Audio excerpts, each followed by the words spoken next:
Kita cukup sekian, terima kasih. Wassalamualaikum warahmatullahi wabarakatuh. Pak Ustaz, kami persilakan.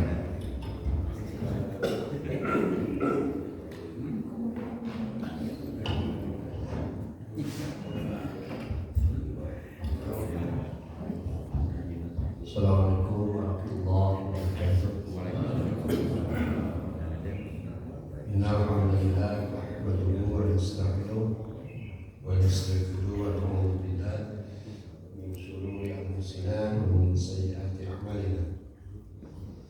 Man yahdihillahu fala mudilla lahu wa man yudlilhu fala hadiya lahu. Asyhadu an la ilaha illallah wahdahu la syarika lahu ilaha wahidah wa asyhadu anna Muhammadan abduhu wa rasuluhu la nabiyya ba'dahu. Allahumma sholli wa sallim ala Rasulillah sallallahu alaihi wasallam uswatun hasanah wa ala alihi wa ashabihi wa man wala la haula wa la quwwata illa billah.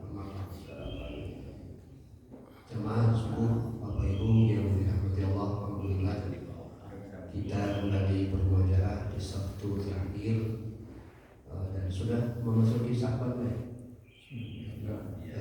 Berarti tinggal beberapa hari menjelang Ramadan. Pagi ini kita akan melanjutkan kajian faraid. Namun sebelumnya sebagai mukadimah, kalau kita melihat Quran, ulasan apapun yang berkaitan dengan bagian dari syariat Islam akan senantiasa dihubungkan dengan akhirat.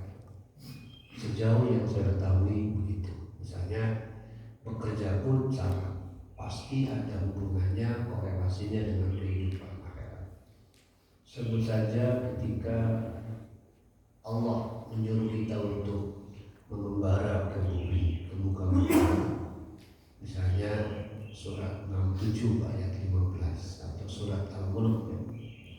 Situ kan ada perintah untuk famshu fi manakibiha, berjalanlah ke seluruh pelosok atau penjuru bumi untuk menemukan sumber daya yang bisa kita gunakan. Wa kulu bi rizqi, silakan konsumsi sesuai dengan kebutuhan. Tetapi tadi saya bilang selalu dikaitkan dengan kehidupan akhirat. Misalnya kalimat wa ilaihi nusyur, dan kepadanya kalian dikembalikan. Artinya sehebat apapun seseorang atau sebanyak apapun hal yang diperoleh terkait dengan sumber daya, pada akhirnya pasti mati. Ada kebangkitan. Nah, mengingatkan ilaihi nusyur itu untuk semacam rem ya, bahwa kita akan dipertanggungjawabkan pada hari akhirat nanti, sehingga kita dituntut untuk berhati-hatilah dalam proses pencarian sumber daya maupun dalam penggunaannya. Bukan tidak boleh menggunakan, tapi jangan sampai memperoleh sumber daya itu kemudian membuat kita lalai.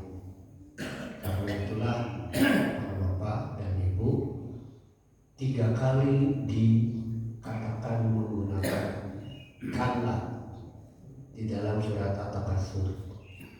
Karena saat kita lalai menggunakan sumber daya akan terjebak pada At-Takatsur. Di surat lain akan terjebak pada At-Tafakhur.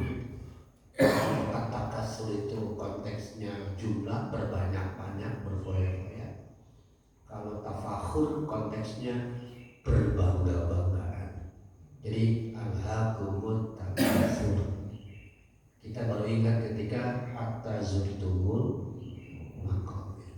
Nah, Allah mengingatkan mereka sebagai al-Luqman itu dengan kata kalla itu. Kalla, dengan begitu, hentikan itu. Kalla sawfa ta'lamun, summa kalla sawfa ta'lamun. Sekali lagi kalla law ta'lamuna ilmal yaqin. Jadi kata kalla itu salah satu fungsinya adalah menghentikan kebiasaan-kebiasaan buruk. Mungkin kalau bapak atau ibu menghentikan seseorang dari perbuatan buruknya kan, hentikan, jangan begitu. Itu namanya kalla. Jadi kalla la yumbazanna fil khotomah, itu sama. Jadi salah satu fungsi kalla, tapi saya tidak tahu apa hubungannya dengan Pak Kalla gitu. Kalla sedikit ya. Itu konteksnya, itu beda antara kalla dalam konteks yang tadi dengan kata-kata kalla di dalam Quran.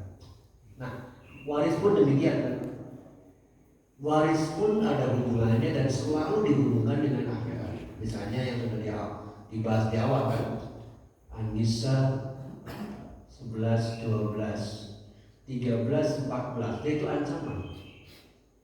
Siapa yang melanggar waris, hukum-hukumnya yudkhilun nar, masuk neraka. Itu kan akhirat. Jadi apapun yang kita lakukan hari ini, amal tadi adalah penyebab kita di akhiratnya kondisinya seperti apa. Itulah sebabnya bagi orang mukmin ya, pasti ada unsur kehati-hatian menghindari hal-hal yang haram. Saya kira hadisnya sudah terkenal ya. Innal halala bayyinun wa innal harama bayyinun wa bainahuma mustabihat. Yang haram itu, yang halal itu jelas, yang haram pun jelas. Di antara halal dan haram itu ada yang kita sebut abu-abu, namanya subhat. Kejelasan tentang halal haramnya masih belum. Lantas Rasulullah SAW berkata bahwa orang yang takwa akan menghindari jangankan yang haram, yang subhat pun enggak kalau belum jelas. Karena ketidakjelasan itu akan cenderung pada haramnya. Jadi perjelas segala sesuatu. Karena itu dalam konteks waris sama, perjelas segala sesuatu supaya tidak ada hak orang lain yang kita makan. Yang kita ambil itu bagian dari innal harama bayyinun, bahwa haram itu sudah jelas. Baik, kita lanjutkan kalau Bapak kali ini, karena ini serial satu sama lain saling terkait ya. Pembahasan yang lalu kita sudah mengurai mengenai ashabul furud atau al-mustahiq lil irsi ya, yakni orang-orang yang berhak mendapatkan hak waris pada saat seseorang menjadi almarhum atau almarhumah. Laki-laki ada 15 totalnya ya, meskipun tidak semua, yaitu ayah itu usul pokok, kemudian nanti ada kakek. Ketika ada ayah maka kakek terhalangi, kita anak laki-laki, kemudian cucu